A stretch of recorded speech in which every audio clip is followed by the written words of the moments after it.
बिस्मिल्लाहिर्रहमानिर्रहीम। ये हमारा थर्मोडायनेमिक्स के अंदर लास्ट चैप्टर स्टार्ट है, थर्मोडायनामिकल रिलेशनशिप्स, छठा चैप्टर है और ये लास्ट चैप्टर तकरीबन हमारा होगा। इसी के अंदर कुछ आर्टिकल है, वो हमने थर्मोडायनामिक्स रिलेशनशिप, इसको हमने थोड़ा सा देखना है कि ये थर्मोडायनामिक्स वेरिएबल्स को क्या क्या होते हैं या किन को कहते हैं। इसमें जो है हम इस चैप्टर के अंदर हमारे पास थर्मोडायनामिक वेरिएबल्स होंगे, उसके बाद मैक्सवेल रिलेशंस होंगी, टीडीएस इक्वेशंस होंगी और थर्मोडायनामिक्स पोटेंशियल्स भी होंगे। तो इन चीज़ों को हमने यहाँ पे डिस्कस करना है। हमारे पास थर्मोडायनामिक वेरिएबल क्या है कि जब भी कोई सिस्टम जो है ना वो एक स्टेट से दूसरी स्टेट में मूव करता है, जब कोई सिस्टम किसी एक स्टेट पर होता है तो उसकी कुछ प्रॉपर्टीज का जिक्र किया जाता है, जैसे कि प्रेशर है, वॉल्यूम है, टेम्परेचर है, इंटरनल एनर्जी है, एंट्रोपी है। तो ये जो है जब सिस्टम एक स्टेट से दूसरी स्टेट की तरफ जाता है तो ये वेरिएबल्स जो है ये चेंज भी होते हैं। तो इन्हीं को हम क्या कहते हैं, थर्मोडायनामिक वेरिएबल। किसी भी सिस्टम को डिस्क्राइब करने के लिए जो वेरिएबल्स, जो कोऑर्डिनेट हमें, जिनकी हमें ज़रूरत होती है, उनको हम क्या कहते हैं, थर्मोडायनामिक वेरिएबल्स कहते हैं। आमतौर पर ये हमारे पास ये प्रेशर है पी, वॉल्यूम है वी, टेम्परेचर है टी, और इसी तरीके से आपकी एंट्रोपी है एस, और इंटरनल एनर्जी जो है ये है यू।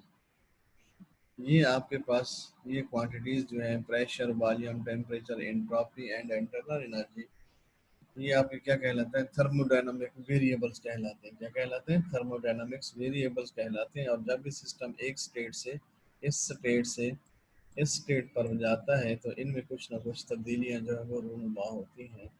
और ये जो वेरिएबल्स हैं ये आमतौर पर मैक्रो स्टेट को ज़ाहिर करते हैं, किसी भी सिस्टम की ज़हरी प्रॉपर्टीज़ जो हैं उनको ज़ाहिर करते हैं। इसमें माइक्रो की हमें ज़रूरत नहीं होती, माइक्रो प्रॉपर्टीज़ तो इंटरनल प्रॉपर्टीज़ होती हैं, तो ये मैक्रो प्रॉपर्टीज़ को डिफाइन करते होते हैं। तो हम इसकी छोटी सी डेफिनेशन पढ़ते हैं कि थर्मोडायनामिक वेरिएबल्स होते क्या हैं। Thermodynamic state of a substance is specified by some of its properties like pressure, volume, temperature, entropy, and internal energy. These properties undergo a change when the system passes from one state to the other. जब भी system state one से state to की तरफ जाता है, ये state one है आपकी,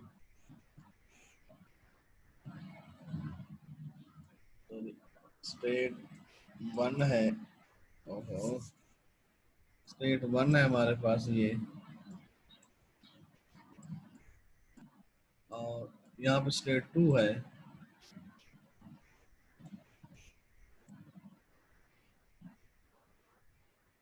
ये स्टेट टू है इधर, और इधर स्टेट वन है। तो सिस्टम जब स्टेट वन से स्टेट टू की तरफ मूव करता है तो इनके अंदर थोड़ी सी चेंजेस आती हैं। These variables are known as thermodynamic variables or coordinates. These are called macroscopic coordinates. They require the specification of few measurable properties of the system and do not require the knowledge of microscopic structure of matter composing the system. ये microscopic की तरफ नहीं जाते, macroscopic की तरफ जाती है। ये प्रॉपर्टीज जो जहरी प्रॉपर्टीज होती हैं, इनको हम देख भी सकते हैं और इनको हम मेजर भी कर सकते हैं। तो ये वेरिएबल्स जो है ये हमारे थर्मोडायनामिक वेरिएबल्स कहलाते हैं। क्या कहलाते हैं? थर्मोडायनामिक वेरिएबल्स कहलाते हैं। अब इसी के आगे जो है ना, ये टू टाइप्स के होते हैं, एक्सटेंसिव एंड इंटेंसिव वेरिएबल्स। ये हम पहले लेक्चर में पढ़ चुके हैं कि एक्सटेंसिव वेरिएबल कौन से होते हैं और इंटेंसिव वेरिएबल जो है वो कौन से होते हैं। Extensive and intensive variable, an extensive variable of a system is a macroscopic parameter which describes a system in equilibrium and which has a value equal to the sum of its values in each part of the system। कि each part of the system के अंदर जो जो values होती हैं वो उसके सम के बराबर होती है। जैसे एग्जांपल है मैस है, वॉल्यूम है, internal energy, entropy, length, area, heat capacity, electric charge, magnet, ये मैग्नेटाइजेशन हो गया, और ये सारी की सारी ये प्रॉपर्टीज कहलाते हैं। इसी तरीके से इंटेंसिव कौन से होते हैं? Intensive variable of a substance is a microscope, ये भी माइक्रोस्कोपिक पैरामीटर होते हैं।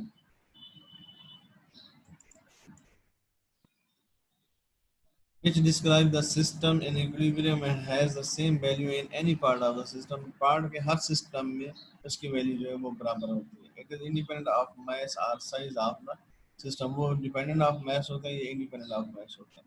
It is the characteristics of the substance present in the system. इसके भी कुछ एग्जांपल जो है वो आप यहाँ पे देख सकते हैं कौन कौन सी हैं. प्रेशर है, टेम्परेचर है, विस्कोसिटी है, refractive index, density, specific volume and strain, ये बहुत से सरफेस टेंशन है, इलेक्ट्रोमोटिव फोर्स, ईटीसी. अब इनको थोड़ा सा अंडरस्टैंड करें तो उसने कहा था कि फर्ज करें अगर हमारे पास कोई एक सिस्टम है और उसमें जो ये एक्सटेंसिव प्रॉपर्टीज जो हैं, फर्ज करें हमारे पास ये कोई भी सिस्टम है इस तरह का, यहाँ पे इसकी फर्ज करें एक वैल्यू जो है वो x1 है, इधर x2 है, सो ऑन, आखिर में xn है.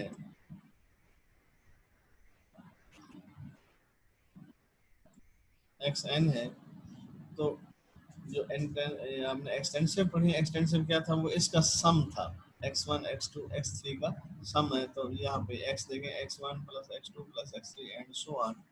इसी तरीके से अगर हम दूसरी को इंटेंसिव को देखें तो वो क्या है, इसकी इक्वल होती है कि x1 is equal to x2 is equal to x3 के. इसमें जो x होगा वो क्या होगा, सम होगा इन प्रॉपर्टीज का एक्सटेंसिव के अंदर.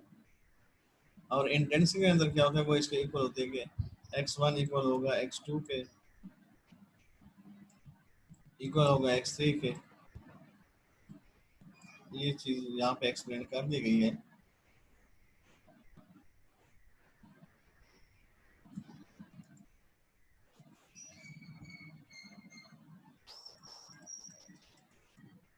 और इसी तरीके से इसके अंदर एक दिलचस्प बात जो ये है कि एक्सटेंसिव और इंटेंसिव वेरिएबल जो है वो एक दूसरे में कन्वर्ट भी हो सकते हैं.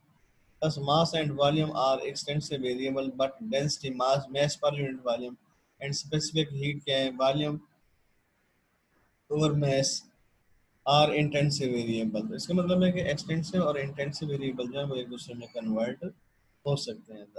तो mass and volume are, क्योंकि हमने ऊपर पढ़ा है एग्जांपल के mass और volume दोनों जो है वो एक्सटेंसिव वेरिएबल हैं. लेकिन इनके का रेशियो देखें, mass पर यूनिट वॉल्यूम क्या होती है, डेंसिटी होती है. तो डेंसिटी जो है ये क्या है, इंटेंसिव वेरिएबल. इसी तरीके से स्पेसिफिक वॉल्यूम जो है, वॉल्यूम ओवर मास, ये इंटेंसिव वेरिएबल है. Similarly heat capacity is extensive variable but specific heat is an intensive variable. This extensive and intensive variable of some system are given in table. यहाँ पे एक table के अंदर इसकी बड़ी अच्छी खासी वजाहत कर दी गई है कौन कौन से एक्सटेंसिव और कौन कौन से सिस्टम है. केमिकल सिस्टम, उसको हम वॉल्यूम वी से ज़ाहिर करते हैं. स्ट्रेच वायर है, अगर कोई उसकी लेंथ होगी. सरफेस फिल्म है तो उसका एरिया ए होगा. इलेक्ट्रिक सेल है तो उसका चार्ज क्यू होगा. और पैरामैग्नेटिक सॉलिड है तो मैग्नेटाइजेशन आई होगा. इंटेंसिव वेरिएबल के अंदर वो क्या बन जाता है, एक्सटेंसिव वेरिएबल. और इंटेंसिव वेरिएबल में अब वॉल्यूम है तो उसका प्रेशर पी है, लेंथ है, या स्ट्रेच वायर है तो उसमें टेंशन होती है जिसको हम एफ से ज़ाहिर करते हैं. सरफेस फिल्म हो, एरिया है, सरफेस टेंशन टी होता है. इलेक्ट्रिक सेल है, चार्ज होता है, इलेक्ट्रोमोटिव फोर्स ई होता है. और पैरामैग्नेटिक सॉलिड है तो मैग्नेटिक इंटेंसिटी एच होता है. क्या होता है, मैग्नेटिक इंटेंसिटी एच होता है. तो हमने यहाँ पे ये देखा कि थर्मोडायनामिक वेरिएबल क्या होते हैं. ये हमने देखा है 5 टाइप्स के हमने यहाँ पे पढ़े हैं. लेकिन 4 ये वेरिएबल कहलाते हैं और 4 जो है ये फ्री एनर्जी कहलाते हैं. इंटरनल एनर्जी को हम आगे ले जाते होते हैं जिसको हम थर्मोडायनामिक्स पोटेंशियल भी कहते होते हैं. तो ये प्रेशर, वॉल्यूम, टेम्परेचर और एंट्रोपी जो है ये हमारे वेरिएबल्स कहलाते हैं. और बाकी जो 4 है ये 4 वेरिएबल्स होते हैं. 4 जो है आपके thermodynamics potential, thermodynamics variables and thermodynamics potential.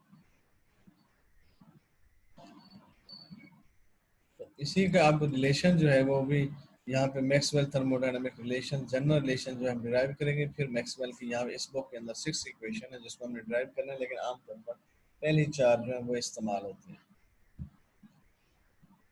अब यहाँ पे हमने जो सेकंड और फर्स्ट क्लास थर्मोडायनामिक्स पढ़ा है तो उसमें जो हमने देखा है कि ये क्वांटिटीज जो है ये आपस में रिलेटेड होती हैं. Pressure P, volume we, temperature P और एंट्रोपी एस जो है ये आपस में को रिलेट कर जाती हैं. ये एक रिलेशन के अंदर कायम होती हैं. तो हम ये Maxwell thermodynamics relation general relation को हम देखते हैं from the first and the second law of thermodynamics Maxwell was able to derive six fundamental thermodynamic relation. The state of a system can be specified by any pair of quantities such as a pressure, volume, temperature, entropy. ये जो variables हैं ये first और second law के through आपस में connected हैं एक रिलेशन के जरिए. In solving the any thermodynamic problem, the most suitable pair is chosen and the quantities contained in the pair are taken as independent variables. From the first law of thermodynamics ये हम पढ़ चुके हैं. First law के अंदर और second law के अंदर ये वेरिएबल्स आपस में कनेक्टेड हैं. फर्स्ट लॉ में हमने पढ़ा हुआ है ये वेरिएबल्स जो हमारे पास क्या होते हैं. फर्स्ट लॉ हमने ये पढ़ा हुआ है कि डी डी क्यू जो है वो D you plus D W के बराबर होता है. डी क्यू जो है वो हमारे पास किसके बराबर होता है. ये होता है डी यू और प्लस डी डब्ल्यू के. और डी डब्ल्यू जो है हम ये पढ़ चुके हैं कि ये होता है पी डी वी के. पी डी वी के.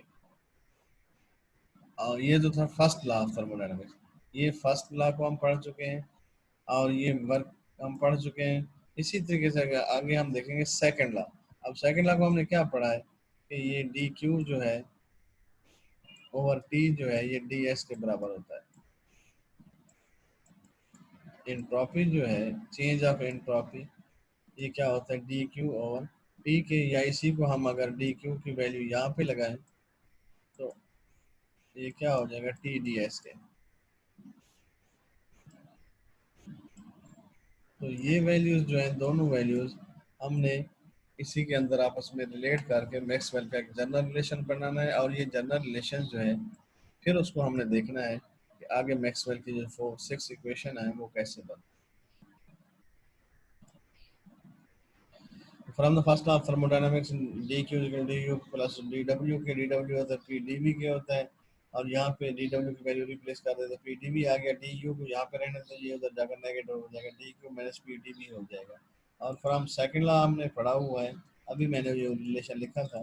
From second law D S जो है वो डी क्यू और टी के होते हैं. कर्ली क्यू जो है टी डी एस के होते हैं. अब ये वैल्यू ऊपर वाली रिलेशन में पुट कर दें तो वैल्यू जो है T D S minus P D V बन जाएगा. अब हम क्या करते हैं कि हमारे पास जो है यहाँ पे considering U S and V to be functions of two independent variable X and Y. S भी फंक्शन है किसका यू भी फंक्शन है और वी भी फंक्शन जो है वो किसके हैं. इसको थोड़ा सा ये मैं आप लोगों को क्लियर करने के लिए यहाँ पे लिख देता हूँ कि हमारे पास ये यू जो फंक्शन होगा ये किसका होगा कि यू फंक्शन है एक्स वाई का. एक्स वाई किसका एक्स वाई का.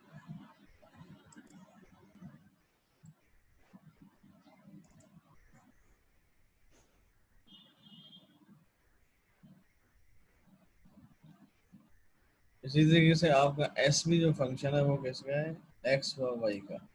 और एस भी फंक्शन है वो भी इसी तरीके से एस व वाई का.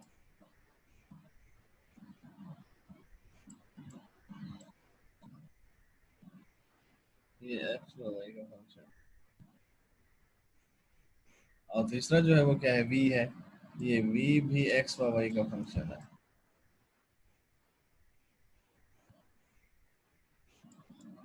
ये किसका है एक्स व वाई का फंक्शन है.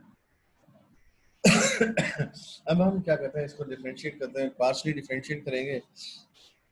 अब जब आप इसको डिफरेंशिएट करेंगे तो यहाँ पे थोड़ा सा गौर करें कि जब आप with respect to X differentiate करेंगे तो वाई कांस्टेंट हो जाएगा. जब विद रेस्पेक्ट टू वाई करेंगे तो एक्स कांस्टेंट हो जाएगा. ये इस बात का ख्याल रखना ये तीनों रिलेशंस हैं और तीनों की वैल्यूज फिर हमने आपस में इकट्ठे कर देनी है.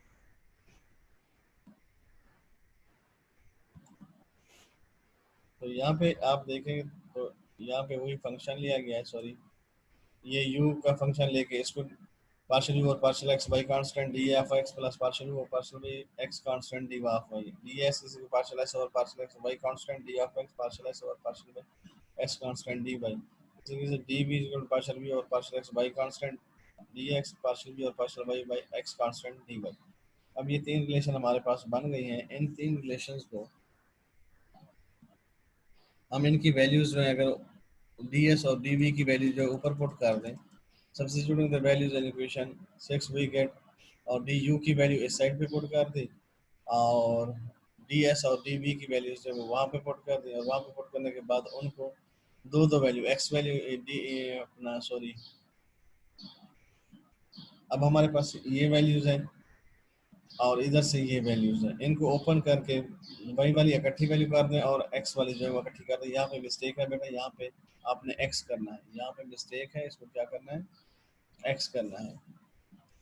यहाँ पे मैंने लेक्चर में भी बता दिया था आप लोगों को, यहाँ पे जो है वो y नहीं है, यहाँ पे x है। क्या है, x है, और ये dy है। अब इधर से कोफिशिएंट इक्वेट कर लें, dx का कोफिशिएंट ये है और dy का कोफिशिएंट ये है। Equating coefficient from both side gx and dy के, फिर आप देखेंगे आपके पास क्या रिलेशन बनता है।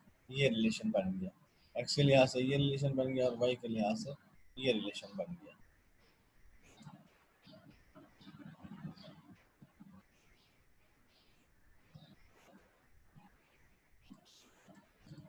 अब हम क्या करेंगे, differentiating equation 6.2 with respect to y and equation 6.3 with respect to ये टू इक्वेशन है, इसको with respect to y कर दें और ये 6 है, इसको with respect to x कर दें, तो डबल डेरिवेटिव इसके बन जाएंगे। ये बन गया और ये बन गया, डबल डेरिवेटिव बन जाएगा इसका। इसको with respect to y कर दिया, ये देखें with respect to y, x से जो पहले है with respect to y कर दिया और इसको with respect to x कर दिया। अब ये दोनों साइड देखें तो इक्वल हो गए, ये दोनों साइड्स क्या हो गए, इक्वल हो गए। The change in internal energy brought about by changing V and T, whether V is changed by dV first and T by dt later or vice versa, is the same. In it means du is a perfect differential। अब ये differential perfect है, तो आप इसको देख सकते हैं कि आपके पास ये दोनों इक्वेशन जो है ये इक्वल हो गई। अगर ये दोनों इक्वल है तो बाकी ये दोनों भी इक्वल हो जाएंगी, ये दोनों इक्वेशन इक्वल हो गई। और इसमें से जो है ना, since D S and D V are also perfect differential, वही है, ये भी इक्वल हो गया और ये भी इक्वल हो गया। तो इन इस इक्वेशन से हम फिर ये जनरल रिलेशन जो है ये ड्राइव कर सकते हैं, ये वाला, और ये this is the general maximum relation कहलाता है। क्या कहलाता है, this is the general maximum relation कहलाता है। और हमारे पास जो है ये S T P and V जो है ये वेरिएबल्स हैं, और अगर हम इनको, ये हमने देखा है कि इसके अंदर जो है हमारे पास एस और टी जो है ये सेकंड लॉ के थ्रू आपस में कनेक्टेड होते हैं, पी और वी जो है ये किसके थ्रू होते हैं, फर्स्ट लॉ के थ्रू आपस में कनेक्टेड होते हैं। अगर हम इनको एलिमिनेट कर दें तो बाकी ये फोर वेरिएबल्स बनते हैं, और ये मैक्सवेल रिलेशन हमारा जनरल मैक्सवेल रिलेशन है। अब हम इसी को फर्स्ट सेकंड और थर्ड को इसी से देख सकते हैं। यहाँ पे हमारे इस चैप्टर का इख्तिताम होता है, तो इसको हम नेक्स्ट जो है ना आगे देखेंगे तो इस पर क्या करना है।